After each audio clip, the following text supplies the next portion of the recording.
La haula wa la quwata illa billah. Faqad qala Allah Ta'ala fil Qur'anil Karim, a'udzu billahi minasyaitonir rajim. Bismillahirrahmanirrahim. Wa min ayatihi an khalaqa lakum min anfusikum azwaja litaskunu ilaiha wa ja'ala bainakum mawaddatan wa rahmah. Inna fi dzalika laayatin liqaumin yatafakkarun. Al-ayat. Qala Nabi sallallahu alaihi wasallam an-nikahu sunnati wa man raghiba an sunnati falaysa minni amma ba'du. Syukur kita panjatkan kehadirat Allah Ta'ala, salawat beserta salam semoga selamanya tercurah atas junjungan alam baginda kita Nabi besar Muhammad Sallallahu Alaihi Wasallam. Yang saya muliakan Bapak Ali dan Ibunda ya, dan keluarga besar, mohon maaf tidak saya aksen satu persatu ya, karena banyak ya, jadi seluruhnya saja, dan seluruh jamaah yang cantik-cantik di samping kiri dan depan saya ya, tapi sepuh juga masih cantik karena apa namanya itu aura ya, aura kasih ya, dekat di Jakarta ya. Yang saya hormati para pimpinan majelis taklim, para jamaah, tadi kalau saya tidak salah dengar ada dari majelis taklim Khairun Nisa ya, dan itu juga Bunda Ali sebagai koordinator ketua OSIS. Oh bukan, koordinator ya, sorry. Beliau juga adalah aktif di pengajian kita ya. Jadi ada wali kelasnya Bunda Untung dan Bunda Haja Ali juga di sana sebagai rektor katanya. Alhamdulillah juga jamaah sekalian yang di depan, yang mohon maaf tidak saya akses satu persatu ya, karena kita bukan sekolah SD Bu ya. Jadi alhamdulillah kita semua berbahagia dengan adanya Mas Fajar yang insya Allah akan melangsungkan akad nikah, dan kita harus mendukung karena ada beberapa yang harus disegerakan. Yang pertama adalah apabila menguburkan mayat, itu harus disegerakan, paling lama 5 waktu terlewati harus segera dikubur. Yang kedua adalah membayar utang. Berbudaya yang masih pada tunggakan, bayar cepat, itu harus disegerakan. Dan yang ketiga adalah menikahkan apabila sudah ada pasangannya. Kalau belum jangan, masuk sama tembok. Jadi sudah pasangannya, sudah siap, disegerakan. Kenapa? Karena itu akan menghindari hal-hal yang tidak diinginkan. Tetapi saya ingatkan kepada kita semua bahwa ketika masih tunangan, ini banyak di Jakarta, tunangan seperti suami istri, itu hukumnya haram. Artinya kalau sudah tunangan, statusnya masih orang lain. Jangan dibonceng sana sini, dibawa sana sini, karena itu akan merusak nikah, akad nikah, pernikahan yang sakral. Jadi ini merupakan hal yang sangat baik, dan apalagi acaranya barusan luar biasa ya. Sahdu, doa-doanya, sendu, ibunya yang sendu semua ini, anunya, doa-doanya, masya Allah. Saya terus terang baru tuh ada resepsi, ada acara seperti ini barusan. Rangkaian acaranya enak sekali, sampai saya tidur di belakang sana, tidur saking enaknya itu. Lagi tuh kan, apalagi ya sambutan dari Bunda Ali udah kayak Mama Dede aja. Mas Fajar juga luar biasa ya. Memang keluarga ini adalah keluarga yang menjadi contoh bagi kita semuanya, di mana memberikan contoh ya. Jadi bunda-bunda yang mau menikahkan nanti ya tirulah acara ini. Ya ini tidak ada duanya di dunia ini, satu ini kan. Oke Ibu yang dirahmati Allah, sedikit saja karena waktu kita sudah menjelang siang. Ini kalau sudah jam 11 lewat, Ibu sudah mulai urat-urat piring dan sendok ya. Jadi saya sedikit aja karena kecintaan kita kepada Mas Fajar, bukan maksud menasehati Mas Fajar ya, kita hanya saling mengingatkan saja.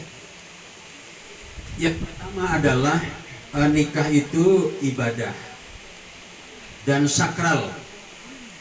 Maka saya pribadi tidak sepakat dengan acara-acara di televisi yang mempermainkan acara pernikahan seperti tidak sakral. Padahal pernikahan ini sakral dan pertanggungjawabannya sampai di akhirat. Maka di Islam itu ada suami, ada istri, ada anak, ada ponakan, itu sebutan itu sampai di akhirat.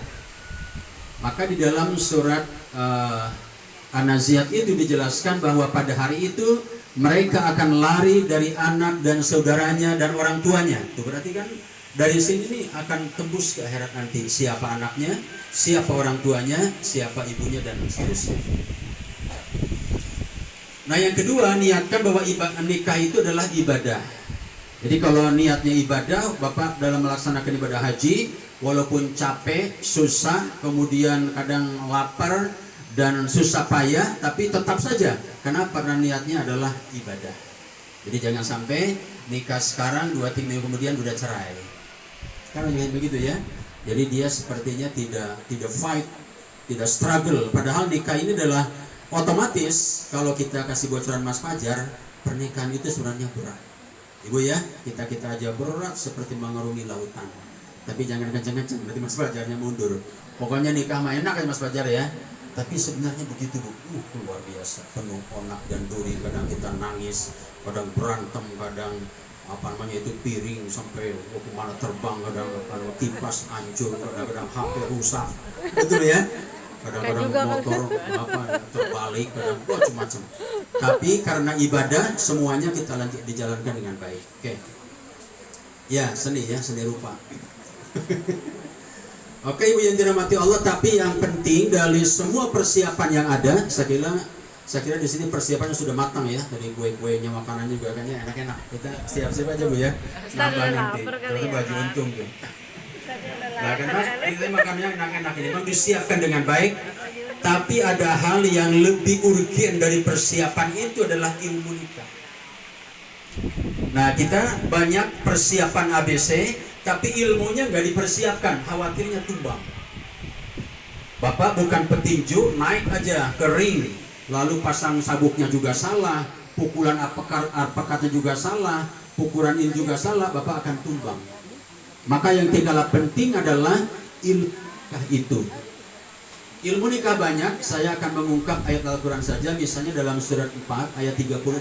Mungkin Mas Fajar nanti bisa dibuka di sela-sela santainya. Sepertinya Bunda Oni itu ya. Bunda Oni ya. Bunda Oni ya. Bunda Oni, mangga silakan. Kursinya langsung ke depan dengan Bunda Oninya. Ya, selamat datang ya. Ini juga ketua kelas kita nih di pengajian. Mangga Bunda Oni.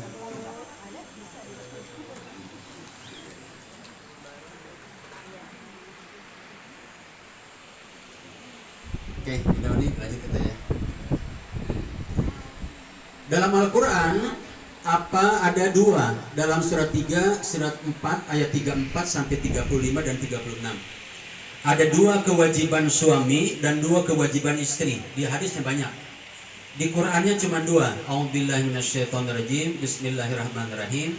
Ar-rijalu qawwamuna 'alan nisa bima faddalallahu ba'dahum 'ala ba'din wa bima anfaqu min amwalihim. Fas-salihatu qanitatun hafidhatun lil ghaib bima hafidhallah.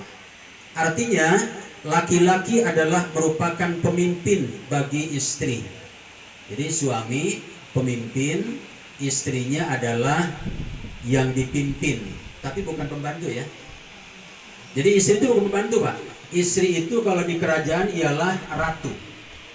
Jangan dijadikan istri sebagai pembantu. Dia posisinya adalah ratu, suaminya raja, istrinya ratu, begitu.